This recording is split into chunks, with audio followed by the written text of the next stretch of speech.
یمن میں ایک قبیلہ تھا جس کا سردار حاتم طائی تھا۔ اس کی سخاوت سے دنیا کا ہر شخص واقف تھا۔ آج ہم آپ کو حاتم طائی کی سخاوت کا ایک قصہ بتائیں گے۔ کہتے ہیں کہ روم کے بادشاہ کے دربار میں ایک دن حاتم طائی کی سخاوت کا تذکرہ ہوا۔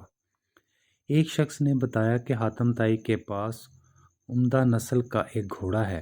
وہ خوبصورت اتنا ہے جو بھی دیکھتا ہے اس کی تعریف کیے بغیر نہیں رہتا۔ حاتم طائی کی تعریف سن کر بادشاہ نے کہا، جب تک کسی آدمی کو آزمایا نہ جائے اس وقت تک اس کے بارے میں کوئی رائے قائم کرنا عقل کے خلاف ہے۔ بادشاہ نے وزیر سے کہا کہ تم جاؤ اور حاتم طائی کی سخاوت کے بارے میں ہمیں معلومات فراہم کرو اور اس سے کوئی ایسی چیز طلب کرو جو اس کے لیے سب سے زیادہ عزیز اور سب سے قیمتی ہو۔ آپ اس سے اس کا تیز رفتار گھوڑا طلب کریں۔ بادشاہ کو درباری کی یہ بات پسند آئی۔ اس نے وزیر سے کہا کہ تم حاتم طائی کے پاس جاؤ اور اس سے اس کا گھوڑا مانگو۔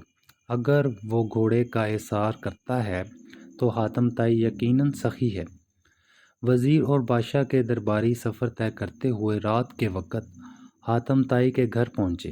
جس وقت یہ لوگ وہاں پہنچے موسلا دھار بارش ہو رہی تھی۔ گپ اندھیرے میں بادلوں کی گرج چمک ماحول کو خوفناک بنا رہی تھی۔ ایسے خراب موسم میں گھر سے نکلنا اور مہمانوں کے کھانے کا انتظام کرنا بڑا مشکل کام تھا، لیکن حاتم طائی نے میزبانی کا حق ادا کیا اور مہمانوں کی تواضع اور آرام و آرائش کا پورا انتظام کیا۔ دسترخوان پر لذیذ بھنا ہوا گوشت کھا کر مہمان خوش ہو گئے اور سفر کی تھکان اتارنے کے لیے آرام سے گہری نیند سو گئے۔ صبح کے وقت بارش تھم چکی تھی اور فضا صاف ہو گئی تھی۔ درخت دھلے ہوئے اور ٹھنڈی ہوا چل رہی تھی۔ ناشتے کے دوران وزیر نے مہمان نوازی کا شکریہ ادا کیا اور کہا کہ ہمارے بادشاہ کے سامنے آپ کے گھوڑے کی بہت تعریف کی گئی ہے۔ بادشاہ چاہتا ہے کہ آپ اپنا گھوڑا ان کی خدمت میں نذر کر دیں۔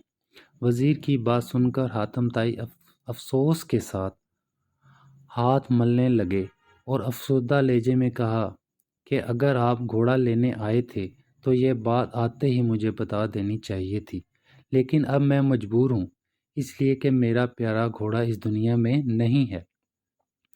پوری رات طوفانی بارش برستی رہی۔ میرے لیے ممکن نہیں تھا کہ اتنے سارے لوگوں کے کھانے کا انتظام کر سکوں۔